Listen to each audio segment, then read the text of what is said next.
Assalamu alaikum and welcome to season 3 of the Third Party Podcast. I'm your co-host, Rod DeVoe, and I would personally like to thank you all for tuning in and supporting us on our journey to explore faith, culture, and excellence. If you appreciate the show and want to stay updated while seeing it grow, I invite you to subscribe and follow by hitting the black subscribe button at the bottom of this video. Thank you for choosing to be a part of what we are building. On our episode today, we have Philadelphia icon and award-winning rap artist Freeway. Today, we talk with Freeway about his legendary rap battles, loss of loved ones, mental health, and holding on to Islam. We hope you enjoy the show.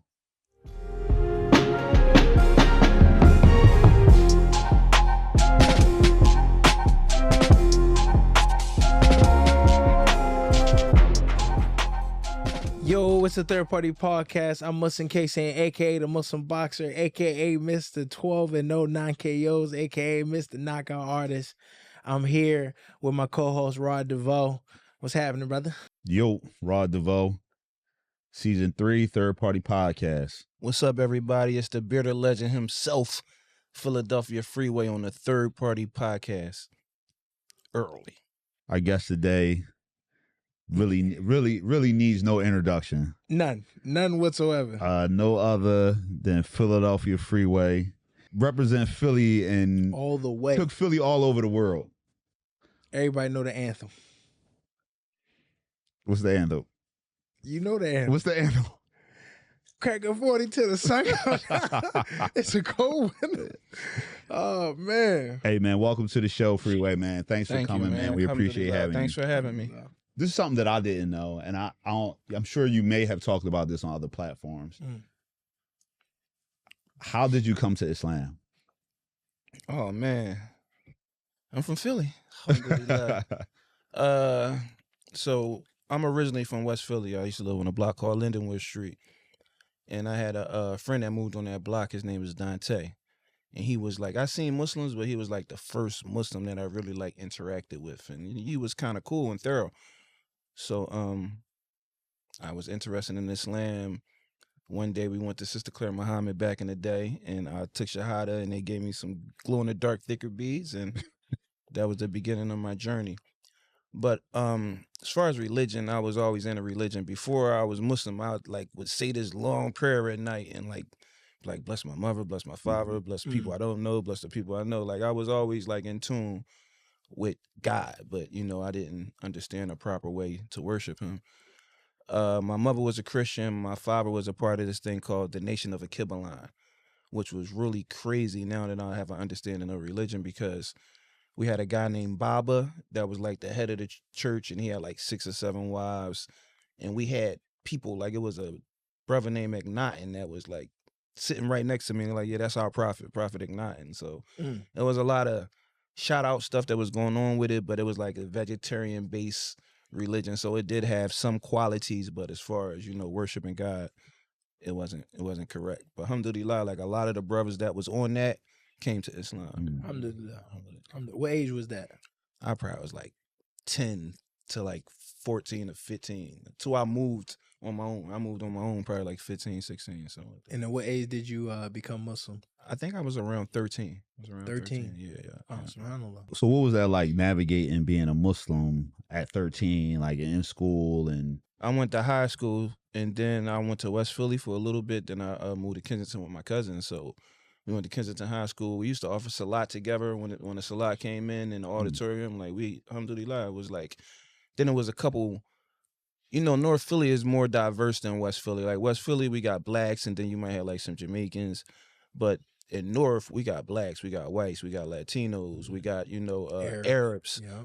So it was a young brother named Kifa that was from Palestine. And alhamdulillah, they was happy to be in America. So, I want to see him too. I want to, inshallah, I could bump into him grown. Like, it would be dope to see him. Yeah, but him, a couple other Muslims, we used to offer Salat every time the Salat came in school. So it was cool. We had Albanian Masjid. We had Mukbil was a little later on, but we had Albanian Masjid. Then we had the Masjid on 4th and Jefferson that we used to go to. So we was like had 2 masjids right there in the neighborhood. it was like a Muslim explosion in Philly. Yeah.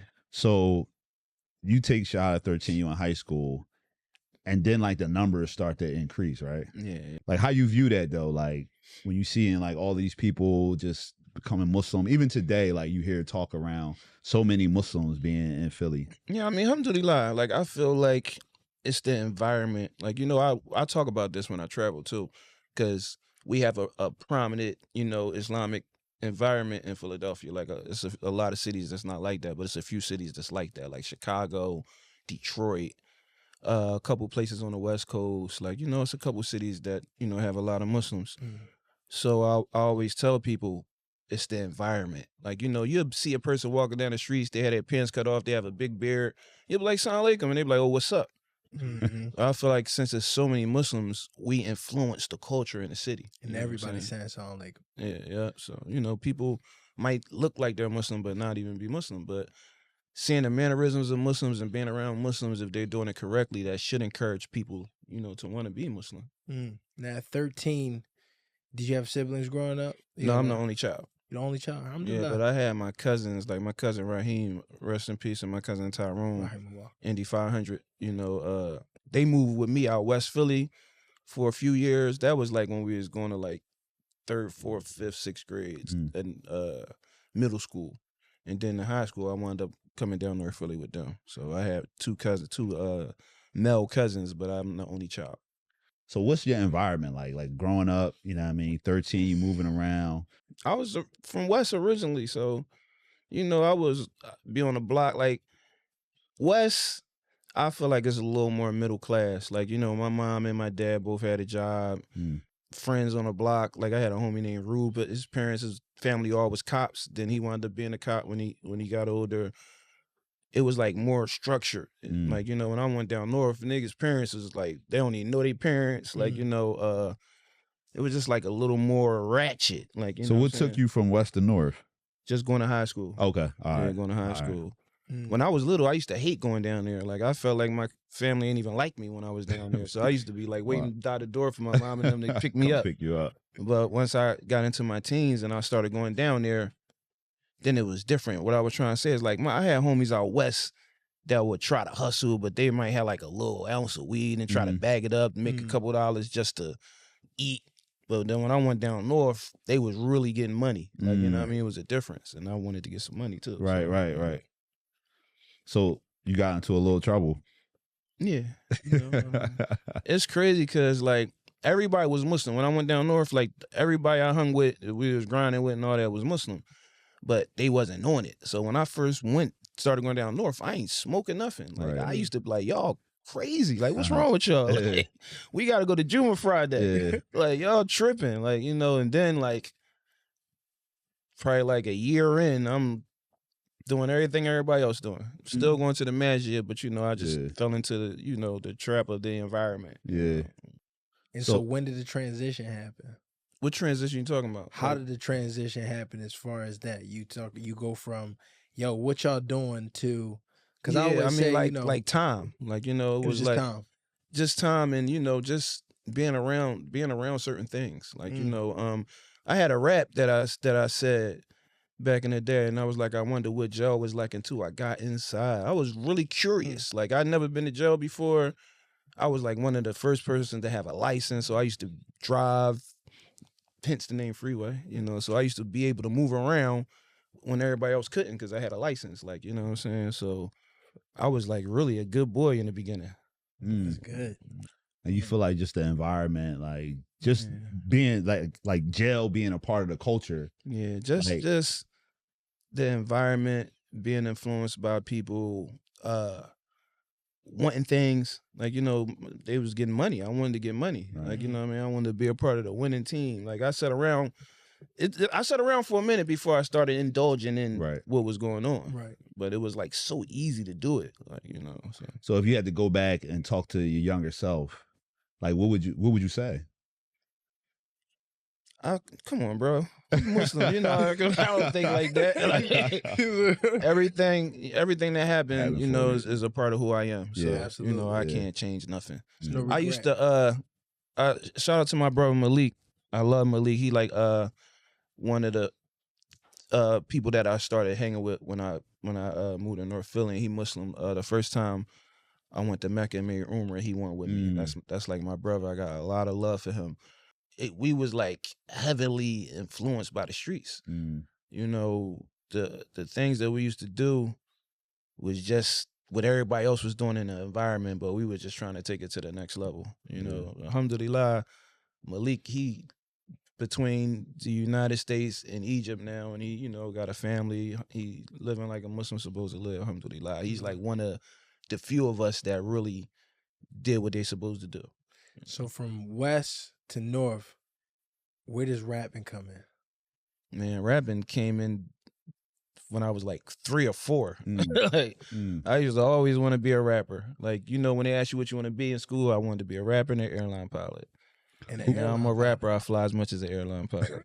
Who's some of like the early influences, like Treach from Naughty by Nature, Guru, Dres from Black Sheep, Tribe Called Quest, and of course, you know, when Big and Pac and Jay came, you know, of course, like, you know, probably the same people with y'all. That Naughty John, that's my John, bro. Yeah, and I got a, alhamdulillah, I had a relationship with Treach and Dres. Oh, and, wow. When I went to before I moved to North in middle school, I went to Sarah Middle School and I won a rap contest. It was like a pregnancy is not for me rap contest, and I won that joint. So the disc jockey at the time, Power 99, his name was Stanley T. He embraced me. He would like take me to shows and like take me to New York and let me do songs in the studio. Shout out to DJ Rand. He was like one of the big DJs at the radio at the time. He used to produce for me, like, you know. I still got some of the music in my phone. I could let y'all hear. Wow, that's crazy. fire. Yeah, like they embraced me. So I was seasoned at a young age when it comes to that. But they would like take me to shows, and I went to this show one day and I got to meet Dres from Black Sheep. And he was like, yeah, I was telling him I want to be a rapper when I grow up. He like, man, you stay in school. Like, I wasn't trying. I'm like, man, I ain't trying to hear that. Like, and one day, once I got on, we had a show together. And I walked up to him like, yo, you don't remember me? You told me to stay in school. He like, oh, yeah, I remember you. Like, you know, that was crazy. So we had a show in Jersey. Like, you know, Treach, he like had big out there. Like, he ran the streets on some street stuff out there. So it was like during the beef with the Locks. And we had a show with them. We were standing at the hotel, and they wanted me and Beans to go talk to Treach. They're like, Treach want to talk to y'all. So we get to his room, and Treach like, man, y'all need to stop the beef. Yeah. Yo, that's crazy. So how you Mack get to ain't know care. Beans? Mack like, I met Beans at club dances, like a little while before he got on. Like he was on stage battling a couple people, and I was in the crowd, and I'm like, yo, pull me up. So he pulled me up, and he thought I was coming up to battle him, but I was coming up to help him because he had a couple people coming at him. So I started chewing the people up that he was battling, and we built a rapport. And, you know, once he got on, we had like we had a relationship, and then our old heads was tight. Like, shout out to Sadiq. Shout out to Real Roller, rest in peace. Real solid individual. May Allah make his grace spacious and grant the highest level of paradise. I mean, Champ, shout out to Champ. And my old head, they was all tight. So I rapped for Jay at a Tyson fight in Vegas, like Tyson versus Bofa, like years before I even got the rap for him, like, you know, with Beans. But at the time, they was like taking different people up back and forth to rap for Jay. So they took me and my team up there to rap for Jay one time. And when I started rapping, Jay ran out the room. Like they went crazy. And I came home, I had 2 warrants for possession with intent to deliver. I'm in the car, let my man listen to my demo. The cops pull up behind us. I get out, run, they grab me. They like, that's why you ran, you got these warrants. And then I had to sit down for a little bit, you know, but alhamdulillah, once I had to go to like a program, then I was on house arrest, and I'd be talking to Beans, and he'd be like, yeah, I'm in LA, it's lit. When you get off house arrest, you're gonna be with me. And when I got off house arrest, I was right with him. I landed the 1-900 Hustler verse on the Dynasty, and the rest is history. So did Jay remember that time though? No, I asked him. I'm like, yo, you remember I rapped for you in Vegas? He's like, nah, I remember. I feel him, just for rappers and everybody's listening to this. If you're not like super like stand out, like if you ain't got nothing that's like mind blowing, just try to do it yourself. Like put the work in yourself and start trying to make a name for yourself so people will recognize you. You know, because Jay don't remember that, and this is probably a bunch of people that came up and rapped for me that I don't remember. You know, but that don't mean that I didn't have the talent. When did you know, like this what I'm gonna be doing? Like I'm gonna be rapping full time. Like this what I'm gonna be doing. No, that's what I never felt like I couldn't do it. I always felt like I can do it. Right. And then when I started seeing people around me do it, like when Beans got on and like Eve and like, you know, people that I could actually touch, then I'm like, oh, wow, I really know I can do it. Like if they doing it, I know I could do it. And, you know. Where you get that from? Where you get that confidence from? I mean, just believing in myself. I think I get a little bit of it from my parents, from my mom. Like my mom's super strong. Like whole time, you know, I thought it was my dad. My dad's strong, but my mom is like, you know, you get older and you realize where it come from. Yeah. Like, you know, my pop passed away in 2022 from dementia. You know what I mean? May Allah, you know, make his grave spacious and grant him the highest level of paradise. I mean, I remember I told y'all he had me in this thing, the Nation of Alkebalon or whatever. But alhamdulillah, probably like 15 years later, I took him to take Shahada. Alhamdulillah. So he definitely passed away with the Shahada. So was it through your relationship? You think that, you know, it was able to kind of like, obviously Allah make Muslims. Yeah. But do you think like, would you give him dawah? Like, yeah, most definitely. You know, I was always talking to him about it. And his best friend wound up becoming Muslim too, brother Amen. Like they was like best friends. They used to travel together and stuff like that too. So alhamdulillah. And then during his process, you know, when he was battling dementia, it really felt good to know that he had Shahada. Yeah, alhamdulillah, man. So you a kid again when he takes your Shahada. Yeah. I always say when people take their Shahada, I get jealous. Yeah. You get a whole slate. You get clean slate. I really do get jealous. I'll be like, please, I don't think you understand the treasure that you got with this. Yeah. Please, like, I'll be trying to tell people too when they take Shahada. Really hold on to that. Hold on to that Don't treasure. squander it away. The famous Hot 97 freestyle. Mm-hmm. Like, kind of give a little bit of context to that, John. All right, so I don't remember the exact days, but I give an example. It's like Jay told us on a Friday, we going to Hot 97 on Monday. Hey, your rap's ready. So I'm like, man, this is what I've been waiting for. Right. And I told myself, I went into that night with the mind frame that whenever people stop rapping, I'm rapping.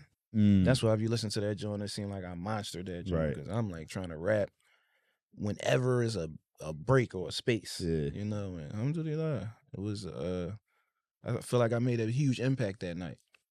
But on the flip side, it's the same night that I had the battle with Cassidy. So after we did the Hot 97 thing, we on the high. We like, yo, we just killed New York. This before we even knew that how big it was going to be, because like probably like the next week, people had tapes of it. We riding through the city. It was like an album. Everybody was playing that joint.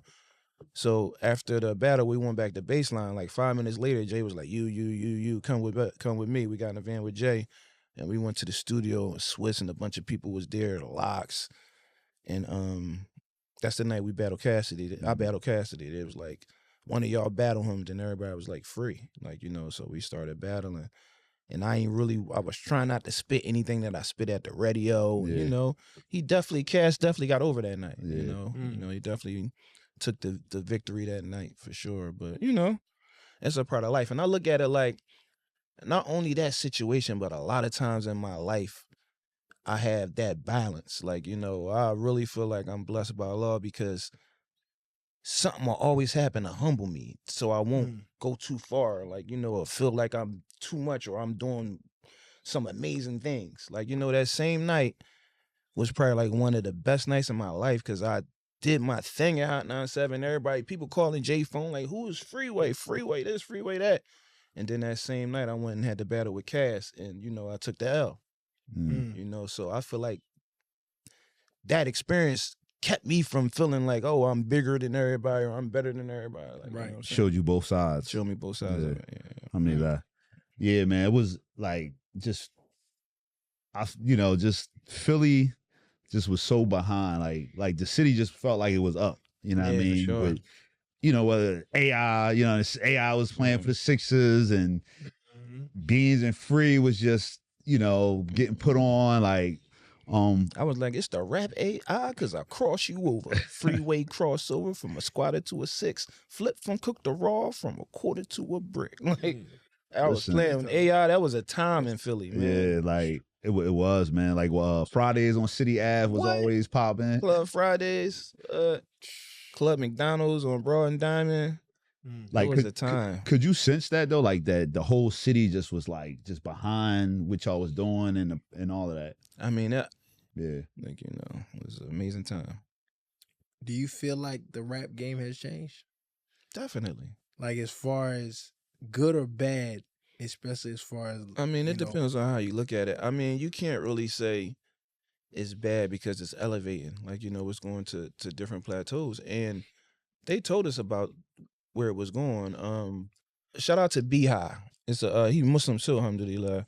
And he's Jay's cousin, you know, and he's like into technology. And he was telling us like in 2002, 2003, like everything is gonna be on your phone.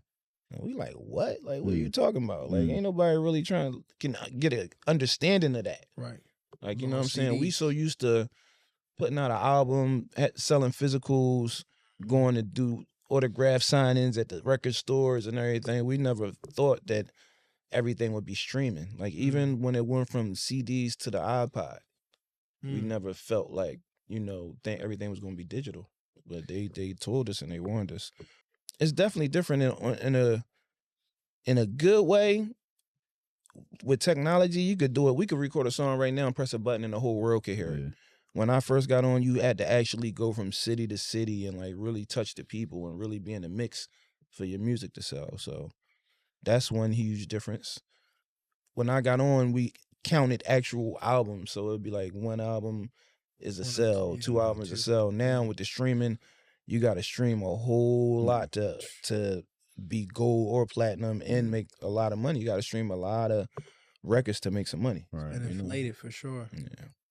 You just mentioned you at the top, at the peak of life, and Allah always humbles you in some way. Mm-hmm. How do you manage those humble moments, especially when they're, you know, those difficult times, you know, where you feel as though, you know, your world is shook. Mm-hmm. How do you manage those moments? I embrace them. And, you know, alhamdulillah for the little understanding that I do have. Like, you know, the fact that I can understand what's going on is a blessing. Like, you know what I'm saying? Absolutely. You know? We see you out here at every event, every moment, supporting so many people, supporting so many other, you know, advocates for, I mean, if it's not diabetes, it's the gun violence. If it's not the gun violence, it's we just saw you at Pico. You know, you always shout out to Pico. We got a partnership with Pico and the Infrastructure Academy, workforce development. You know, we trying to get a lot of people in our city jobs with clean energy. You know, and alhamdulillah, I'm happy to be a part of it, man. They're doing some amazing things over there. To date, they graduated 55 students, and they have sustainable jobs in energy. You know, that's a great career. Your transparency on social media is, I mean, I definitely admire it. Thank you. What would you say to the children that really are going through those things? Put God first, and you know, man, like my relationship with God, like I put it all on that. Like before these things, any of these things happened to me, I had a relationship with God, so I was able to lean on that relationship. You know, that was very, and I really believe. Like, you know what I'm saying? A lot of people say they believe in things, but they don't really believe. You have to be tested to know if you really believe. Like, you know, and alhamdulillah, just having that relationship. When I was diagnosed with kidney failure, the first, like, before I got diagnosed, I'm laying in the bed in the crib chilling. And then the doctors called me like, listen, you got to get to the emergency room. I don't even know what's going on. Like, they like, you got to get to the emergency room now. You weren't feeling nothing? I mean, of course I was. That's the reason why I went and got my blood work done and everything. Because I was feeling like, I knew something was wrong, but I didn't know what it was. Like, I didn't know it was my kidneys. I didn't know what it was. They just said, you need to get here. Like, so first thing I did was go to the masjid, you know, and I prayed and I asked Allah to help me deal with whatever the situation is. And I went to the hospital. I was diagnosed with kidney failure. Like same day, they cut my chest open, put a permacaf in, and I started doing dialysis. And I did dialysis for 4 years, from September 15th, 16th, 2015, all the way to February 5th, 2019, when I received my gift of life, my new kidney. To see you move on from that and just, all right, cool, I'm still gonna be free. That's amazing to see. Man, just Allah, man. Allah is just so amazing. Like, you know, even like me going through those things, I didn't even have a clue what I was about to go through. Like, you know what I'm saying? I got the transplant in 2018. My son passed away in 2020. And my daughter was diagnosed with cancer, this rare cancer called sarcoma, September of 2020. Then my son passed away October of 2020. So after we buried him, and it's a pandemic on top of that, I couldn't even wash and wrap my son. Because at the time, you couldn't even go. A lot of people wasn't even supposed to be at the janaza. You can't. They wouldn't let us in there to wash him and wrap him. Like, you know what I'm saying? So, I was talking about that last night. We honored. Shout out to Tone, my brother Tone. You know, he had the 3rd annual Day of Serenity last night. And they actually honored Khadija Ottoman. And, you know, she got the funeral home. And I was telling them last night how they did an amazing job with my son. You know, even though I couldn't do it. Shout out to Khadija. Shout out to Khadija. Like, you know, she provided great service for the Muslims. Absolutely. Man. Yeah. And then the brother that washed and wrapped my son, like, you know, he like, yeah, I took good care of him. Like, you know, and I just hugged him. Like, you know, like. Yeah, I mean, it's definitely a difficult thing to go through, you know. But so wait, you wasn't allowed to wash your son? No. Wow. Like, I couldn't see him until afterwards. Like after they wash him and wrap him, then I could see his face. But I mean, that's such a like vital part, though. You know what I mean? But yeah, most definitely, especially as a Muslim, to be able to prepare the body. Absolutely. You know, give.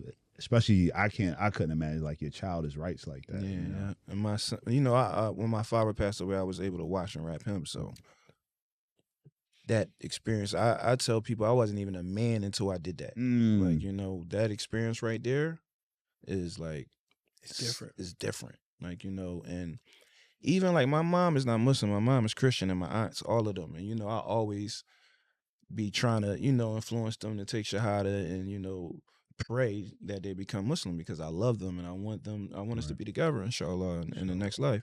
And inshallah, you will. Yeah, inshallah. So when my son passed away and we had the janaza, like my mom was like, I never seen nothing like this before. Like, this is beautiful. Like the care that y'all give to y'all dead and the people that passed away is beautiful. And now they're more receptive. Like, you know, when I send her stuff, like, you know, information and dawah, they're more receptive to it. They starting to ask me more questions and stuff like that, you know. So that's how Islam is designed. Like, you don't even got to do much. You just got to show people from your actions, and like, you know. And they say that it's a fasbir sabran jamilan, you know, the beautiful. It's beauty in patience. Yeah. And in the Quran, it, you know, Prophet Musa, when it takes you through. There's like a spirit, Dhul Qarnayn, and he's like a wanderer, the spirit that walks with Prophet Musa. And he says, if you question what I'm doing, then you got to go, because you have to have patience through the process. Yeah. And if you don't have patience through the process, you won't understand where the goal is. Yeah. And so that strength that you have, that, you know, like you said, it comes from being a strong Muslim, and now you are an advocate for so many other people. People probably look at you and they, you know, look at rapper, you know, you in videos, you have this life, but the fact that you transparent about like some of the struggles and stuff like that, I think it gives balance to it, because, you know, people look at, they don't view celebrities and stars as real people sometimes, as having real issues, and, you know, so no, that's a fact. When I decided to share with the world what I was going through when I had kidney failure, it was people around me like, yo, you can't tell nobody. Like, you gotta keep it to yourself. Being in the limelight, people don't want to look weak or look vulnerable, you know. But I felt as though it was important for me to share what I was going through, because it affected me, and I had no clue that it could happen to me. I had three risk factors for kidney failure, one being hypertension, another one being diabetes, and just being African American is a risk factor. So as soon as we're born, we have a risk factor. I had those risk factors. I had examples in my family. My cousin Raheem and Tada, I was telling you about their sister Shandia, she had kidney issues when we was younger. And I knew she had problems with her kidneys, but I didn't know how serious it was. Then she wound up passing away because she wasn't taking care of herself. I had these examples in my family. I had risk factors, and I still didn't know it could happen to me. So I felt like it was important for me to share that information with people so they don't get to the point where I was at when I needed to get on dialysis and get a transplant. Last weekend, I spoke at an event sponsored by Bear. I got a partnership with Bear also. It was Women in Congress, so I spoke to a bunch of politicians about passing a bill so they could check people for their kidneys when they do their regular routine physicals. Wow. You know, they have a lot of groundbreaking medicines and a lot of things that can prevent, you know, or at least slow down kidney failure. But people need to get tested. You know, so many people walking around that might be in kidney failure right now and don't even know because it'll sneak up on you. Yeah. What happened to me was a thing called crashing onto dialysis. Like I told y'all, that day I went to the hospital, immediately had to do dialysis. Like, you know, and once I did dialysis, I started feeling better because I had so much toxins built up in my body that I felt crazy. Like, you know, so that's why I always encourage people to keep up with their routine physicals, get your blood work done at least once a year. These things can really help you. The irony is that you found strength in something that other people saw a weakness in. Like, that's part of the message in it, you know what I mean? When you really show up authentically, it's a strong position. Turning lemonades to lemon, certifications for the children, helping them get stable careers, no minimum wage. I was loyal before I ever touched the stage. You know what I mean? Like, that's something new for y'all that's coming soon. You being like PD, like just like y'all really introduced the world, not only to Philly, but like Muslim culture, whether it was the beards, you know, like the long white t-shirts, like talk about that a little bit. I mean, we was doing us, like, you know, alhamdulillah, resonated with the world.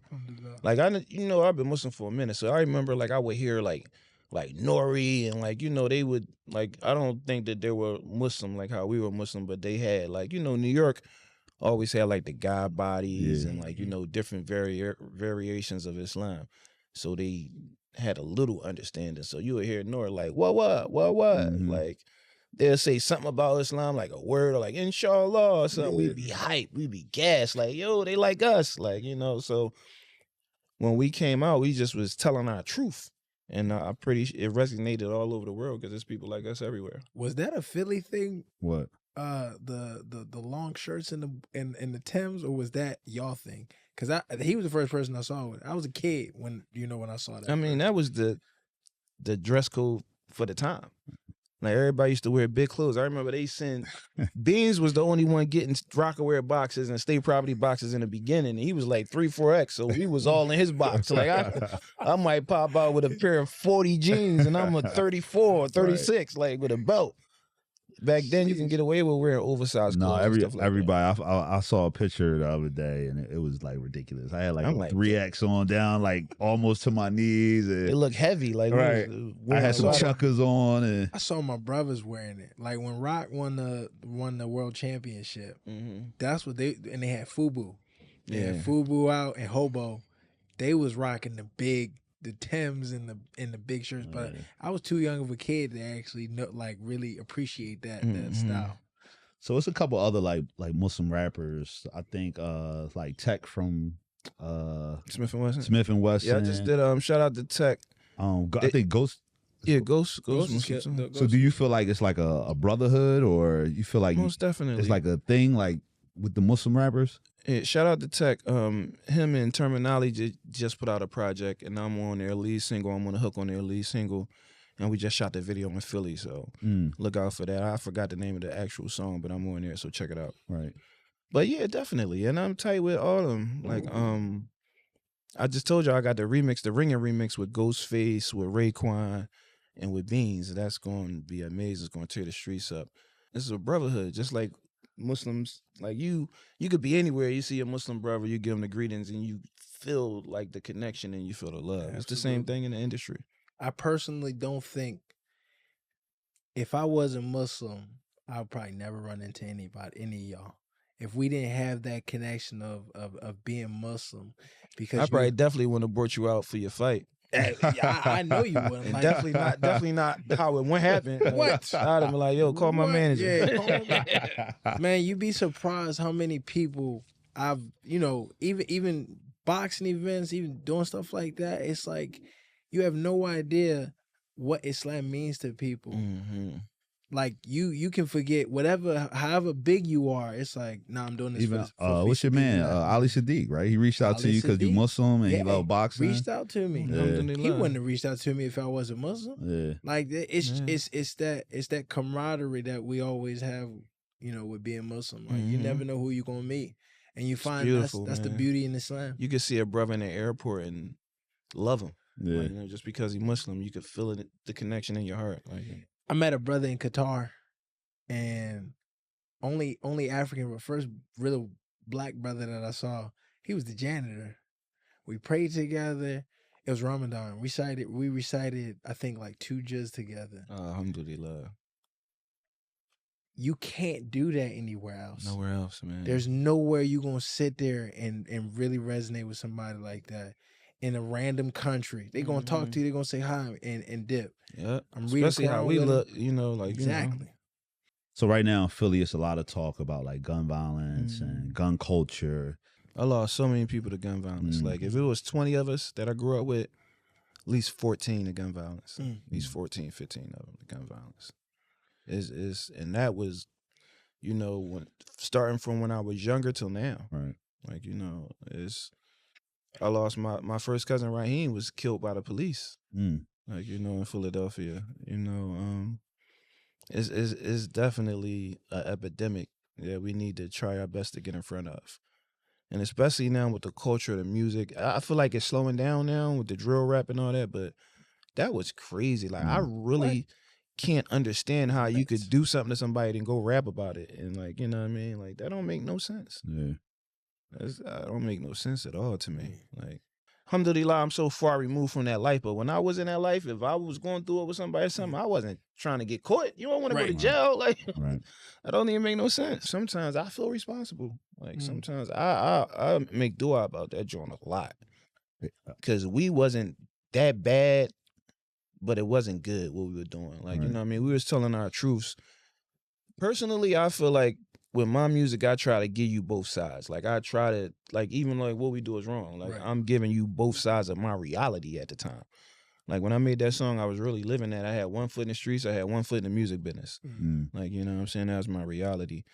And I just feel like these youngins just took it to the next level. Like, I mean, I guess it's crazy. That's one of the reasons why I try to get back as much as I can too, man. Trying to get this scale together, inshallah. I mean, even in the name of it, what we do is wrong. Yeah. You know what I mean? Like you owning up to it in a way. Absolutely. Yeah.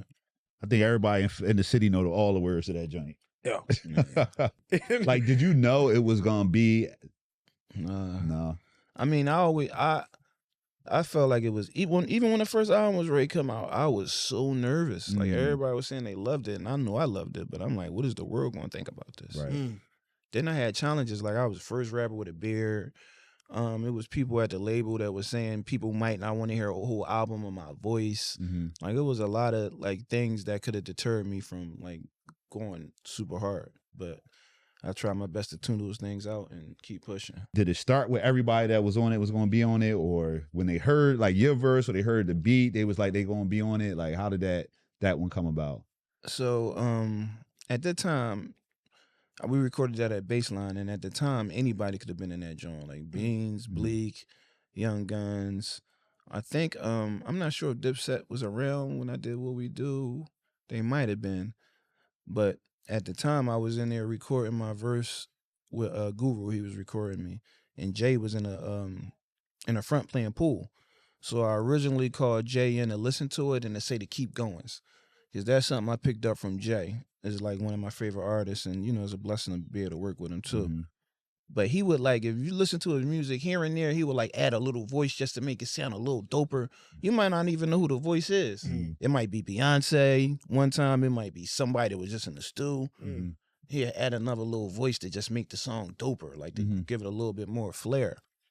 So I'm like, if I could get Jay to say to keep going, this shit gonna be crazy. Right. So he came and I told him like, yeah, big homie, I want you to say to keep going. So he like, all right. So he sat there for like 5-10 minutes. He started mumbling to himself. Then he won the booth. He did the keep goings and he won the booth. Hov never slacking, man. Zipping in the black range. I'm like, oh, I did like being in the moment. Yeah. Like it's like I didn't even expect. This is not even what I asked for, but I'm happy. You know what I mean? So he was like, I'm gonna finish it because you got a lot of bars, so I gotta run, but I'm gonna come back and finish it later. So I'm like, bet. So Mack wound up coming to the studio before Jay came back, and I'm like, yo, I just did this joint with Jay. It's crazy. You gotta hear it. He said he gonna come back and finish it, so I let Beans hear it. And Mack was like, man, I'm getting on this joint. So he put his verse on there, and the rest is history. It's like actually, they didn't want that to be a single because it didn't have the normal structure of verse hook. So What? we had to fight for that joint to be a single a little bit. Yeah, that joint, like it's like certain songs, like Big Get Money. Yeah. Yeah, I mean, like it's certain songs that's like perfect. You know what I mean? Like they stand the test. Like that's one of them Jones, man. That joint is just. Y'all don't understand how much of a blessing it is to have a couple of them Jones. Yeah. Yeah, man. Like them Jones, like I feel as though as long as I want to do this, I'm gonna be able to perform those records. Yeah, I mean, because sometimes it's a stigma on like rap and rappers like aging out or not. Yeah. You know what I mean?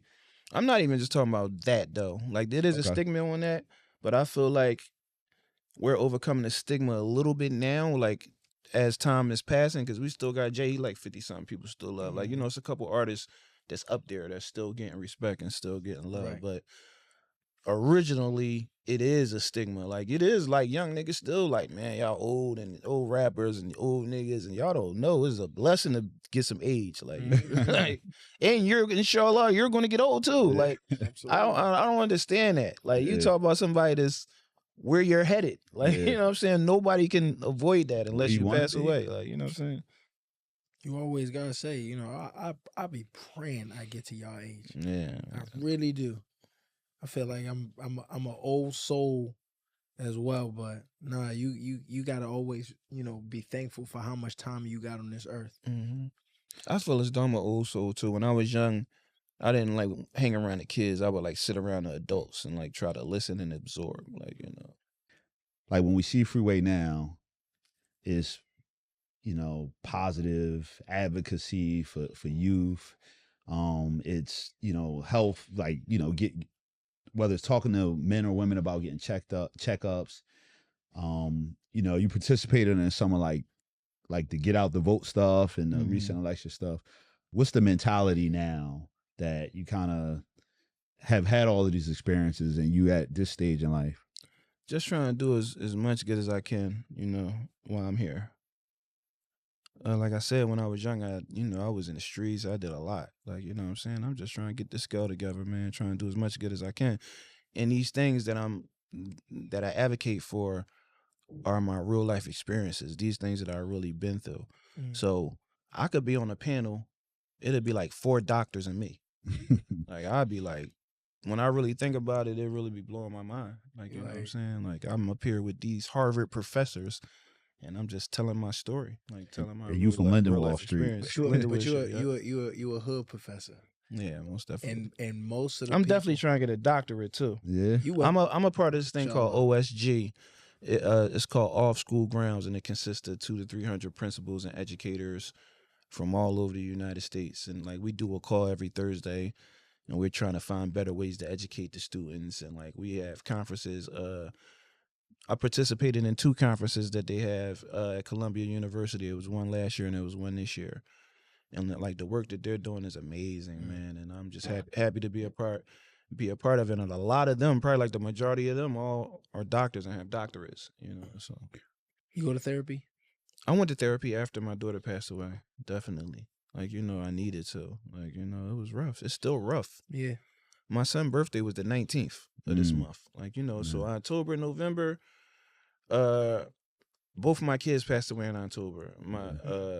My daughter passed away on October 23rd. My son passed away on October 28th. When I buried my daughter, I went to see my son like a week later, and it probably was like 30 more, like it was like 3 more rows. Like, you know, my daughter was fresh. Like, we just buried her, and probably like, if it was a Friday, probably like that Monday or Tuesday, I went to visit both of them, and it was like 3 more rows of people. Just got buried that quick. Like, you know, I'm like, wow. Like, you know, if that's not a reminder, now that joint, that whole area full. Like, you know what I mean? May Allah grant your children the highest level of Jannahs, and may you see them in there. You know, even this right here. I was gonna say, man, we really appreciate your time. This you know, is a give back. We know how busy you are. You pull up, you know what I mean. So we really appreciate it. We appreciate you sharing. You know, kind of sitting down talking with the brothers, man. Absolutely. So we're gonna end with a couple questions. You know what I mean? Kind of lighten up a little bit. Yep. All right. South Central or Minister Society? Minister Society. That's my era. Like, I wanted to, like, when that joint came out, I wanted to cut in them the music, like, you know, between Minister Society and Snoop and Corrupt, and, like, you know what I mean? Then Corrupt was from Philly, but he was out there with them. Yeah. I wanted to cut off khakis, French braids, and house shoes. Like, I wanted to be that. Like, you know what I'm saying? So, and I just spoke. I was just in Seattle probably like 3 weeks ago, and I spoke on a panel, hip hop and environment, clean energy, and the climate. And one of the brothers that wrote Minister Society was there speaking. So I was tuned into him, but then he started talking about he was an atheist and was like making all these. I was off him after that. He started talking crazy. I like tuned him out, but he was there, man. He was talking about, you know, the experience of making that movie, and like, you know, how they didn't know how much it was going to affect the culture and stuff like that. What's your favorite or the best place you performed?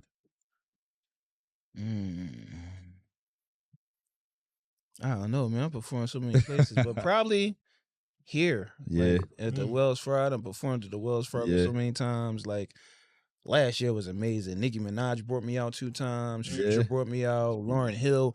It was a Sunday. I think I'm like about to wash clothes or something. I get a call. They're like, yeah, Lauryn Hill, can you be down here at 1 o'clock for rehearsal?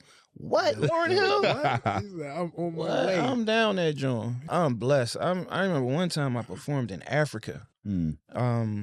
Shout out to my brother Jack, rest in peace. He's a Muslim artist that was lived in the Bay Area, and we had a great relationship, alhamdulillah. He wound up passing away early 2015. He got killed in his neighborhood. Like, he came home. Last time I seen him, we did a lecture tour in the UK. So we was like going like Brumtown, London. We went to different universities and was talking to the young people about being Muslim and being in the music business. So inshallah, that'd be something on his scale that he did before we left. But like, we landed in New York. I gave him a hug. He went to his gate. I went to my gate. That's the last time I seen him. Wow. I got the call. He got shot in it. He got shot in his neighborhood. I actually went out there, shot a video around there. I went to his funeral. Was trying to, you know, encourage his family to bury him like a Muslim, but it didn't work out. But alhamdulillah. You know. Alhamdulillah. Dead or alive?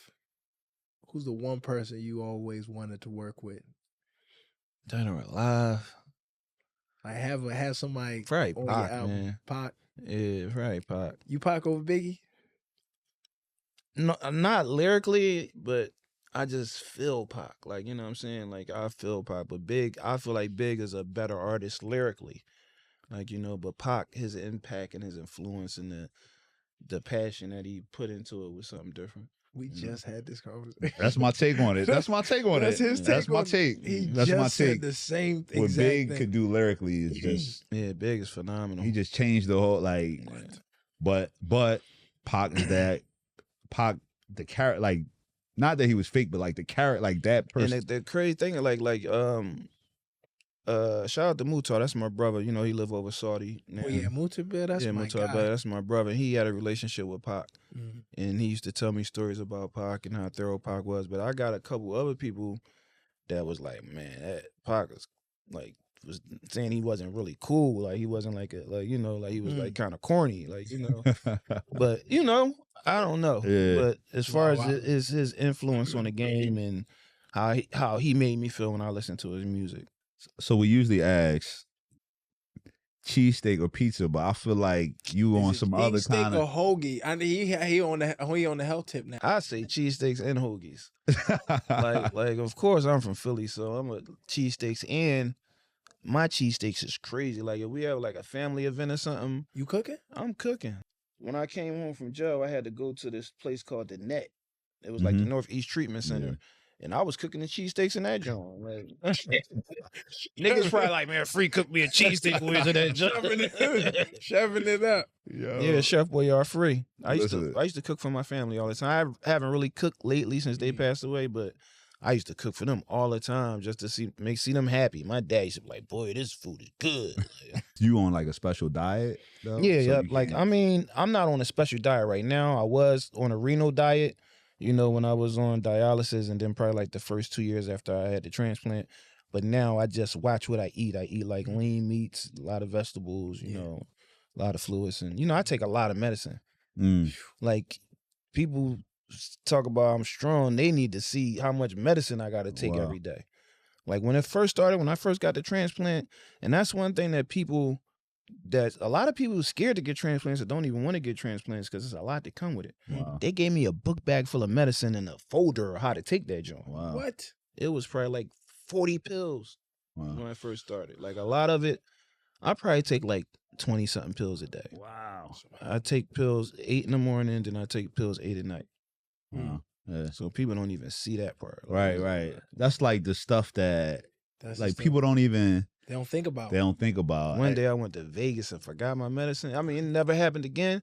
But one day I went to Vegas and forgot my medicine. I'm like calling doctors. I'm like in a pharmacy trying to gather the pills that I need. It was crazy. Like Vegas ain't. Like, I gotta be very responsible. Like you see me traveling all over the world, but when I gotta at least have 2 weeks worth of medicine with me because I never know what can happen. I might get stuck in the country or something. Or something. Right. Like, you know what I'm saying? So I have to be very responsible on top of everything else. Like, favorite R&B artist? Favorite R&B artist? Probably Michael Jackson, man. Michael Jackson? I used to want to be Michael Jackson. They used to pay me to do the Michael Jackson dance. Wait. Not Freeway. What you doing? What? What? I had the zipper jacket. I had the little afro. What? They used to pay me 50 cents to do that joint when I was a young boy. You was moonwalking? Moonwalking, all that. Yo, I'm cracking up. And I love Bobby Brown. One day I was he looked different from when I was a young boy. So one day I was shooting a video. This was years ago in Atlanta with Jody Breeze. I had a record with this artist named Jody Breeze. And Bobby Brown came on a tour bus. He's like, "What's up, Free?" And I ain't know what's up. I'm just like, "What's up, bro?" Like, "What's up?" So when he got off the bus, they was like, "Yo, that was the king of R&B. That was Bob." I was like, "What?" I went and chased him down like, "Yo, Bobby." Like, yo, Bobby Brown had a crazy run, bro. What? When he did the joint, the Ghostbusters? Oh, man. I listened to that joint the other day. If it's up to us, yo. We got to take control. Gotta take control. Too hot to handle, too cold to hold. They call it Ghostbusters. Yo, that joint was crazy, bro. And he was cheating. Bobby would have like 4 bars, then a hook. He had like a 4-bar joint, then a hook. And like them joints be selling millions. Yo, it was a white tape. It was Don't Be Cruel. It was a white tape. I had that same tape, bro. Yo. I had the tenderoni. I had a little tenderoni when I was like 2nd, 3rd grade. She probably didn't pay me no attention. This is a little pretty light-skinned girl. She was my tenderoni. She didn't even know it. I used to see her and be like, "The truth about Roni. She's a sweet little girl." Yo, listen. Bobby was that boy. Bobby Brown was that dude, man. What? Hey, man, it's an honor, man. Absolutely. Extremely appreciate you pulling up. Thank you so much, bro. Anytime, I appreciate you. I know you, I know you busy, so thanks for stopping by. Hopefully, you enjoyed your time. We were great hosts. Yeah, for sure. Y'all did a good job, man. Y'all had some good questions. So real quick, so what's next though? What you got next? Oh man, so much. Partnerships. I have Freedom Thinkers Academy, which is music, health, education, and culture. So presently, we have some workforce development programs in the city of Philadelphia and in the city of Delaware. In Philadelphia, we partner with OIC. In Delaware, we partner with the Community Education Building. Through our connection with off-school grounds that I just was telling y'all about, we just got approved to be vendors in New York. So we're about to have some workforce certifications going on in New York State also. To date, we graduated 145 students. We have phlebotomy, medical billing and coding, medical tech, audio-visual engineering. I just look forward to growing Freedom Thinkers Academy. God willing, I got a relationship with the mayor, so we're hoping that we can implement some of these things in the public school system. Working on a partnership with the Man Music Center for their workforce development. Like I told you, I got a partnership with Pico. On the music side, I just dropped the stimulus package 2 this year. We're getting ready to drop a 6-song EP around the remix of Ringin', which features Beanie Siegel, Raekwon the Chef, and Ghostface Killer. So when we drop that, we're gonna drop a project around it. Most definitely. Just trying to continue to do as much as I can, as much good as I can, man. Yeah, appreciate Third Party y'all. Podcast, Yes, season 3. Assalamu alaikum. Assalamu alaikum.